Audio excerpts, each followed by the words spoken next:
Il ne faut pas oublier qu'il a été invité au Congrès des maires et à la demande donc des maires et du président des maires de France pour parler justement du rapport de nos armées avec les mairies. Et on sait qu'il y a beaucoup dans nos territoires, beaucoup de rapports entre les territoires et nos militaires qui sont dans les garnisons.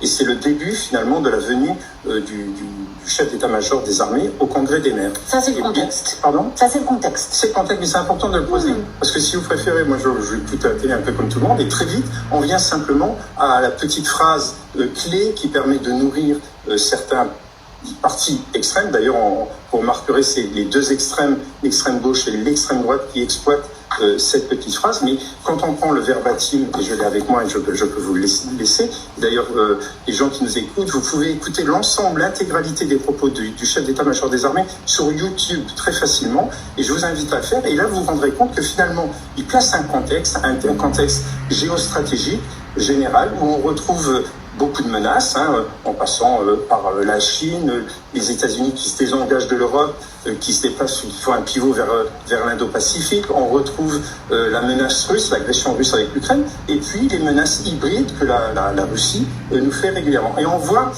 quand on écoute les propos du général, en fait, qu'il a une approche vraiment globale. Et ensuite, il dit, eh bien, face à ça, nous, la France, nous avons des moyens dans les différents milieux, que ce soit dans l'espace, dans l'air, la terre, même la mer et le sous-marin.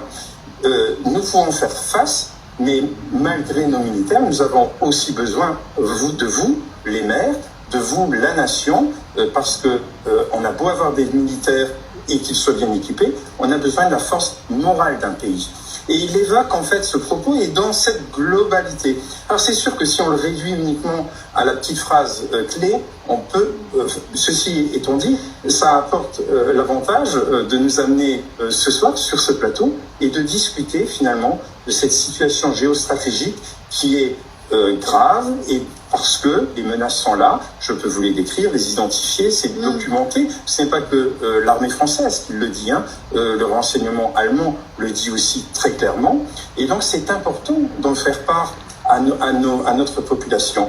Et le chef d'état-major des armées, qui a ces informations et qui est légitime qui ne fait pas de politique, qui reste dans son couloir de nage, dans ce qui est ses prérogatives, eh bien, il partage ce qu'il sait pour l'intérêt de la France, pour l'intérêt de nos armées, et c'est tout simplement ça.